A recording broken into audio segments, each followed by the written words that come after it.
চৌদিশে এতিয়া ভোগালী বিহুক আদৰৰ প্ৰস্তুতি সমগ্ৰ ৰাজ্যৰ লগতে উত্তৰ গুৱাহাটীও ব্যতিক্ৰম নহয়।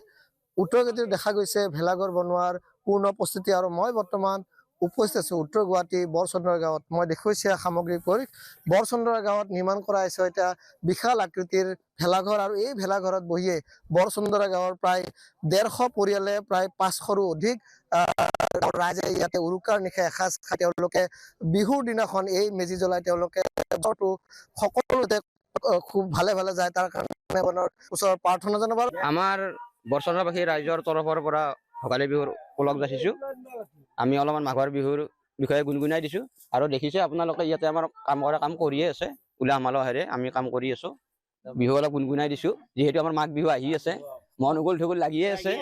ঐ মাঘৰ বিহু আহিল মইনা মাঘৰ বিহু আহিল মেজিৰ জুয়ো জ্বলিল মইনা মেজিৰ জুয়ো জ্বলিল অসমীয়াৰ মন প্ৰাণ ৰঙে ৰঙে ভৰিল মইনা ৰঙে ৰঙে ভৰিল অসমীয়াৰ মন প্ৰাণ ৰঙে ৰঙে ভৰিল মইনা ৰঙে ৰঙে ভৰিল। নিশ্চয়কৈ এনেদৰে দেখে জ্যেষ্ঠ কনিষ্ঠ সকলো জড়িত হৈছে আপোনালোকৰ এই বৰচন্দৰা গাঁৱত ভেলাঘৰ নিৰ্মাণত। সামগ্ৰীসমূহ ক'ৰ পৰা আহিছে আৰু পৰম্পৰা কিমান দিনৰ? হয়, এইটো পৰম্পৰা আমি ক'ব নোৱাৰিম। আজো ককাহঁতৰ দিনৰ পৰা এইটো পৰম্পৰা চলি আছে আৰু এইটো আমাৰ মানে কি আধুনিক নহয়। এইটো আমাৰ কৃত্ৰিমতা নাই।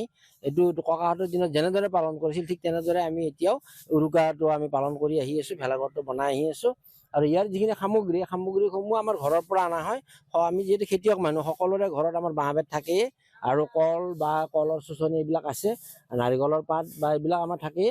আৰু কিছু আমি পাহাৰৰ ওচৰতে থাকো যিহেতু আমাৰ পাহাৰৰ মানে কাষতে ঘৰ, গতিকে পাহাৰৰ পৰাও আমি কিছুমান শুকান খৰি খেৰবিলাক আমি সংগ্ৰহ কৰো।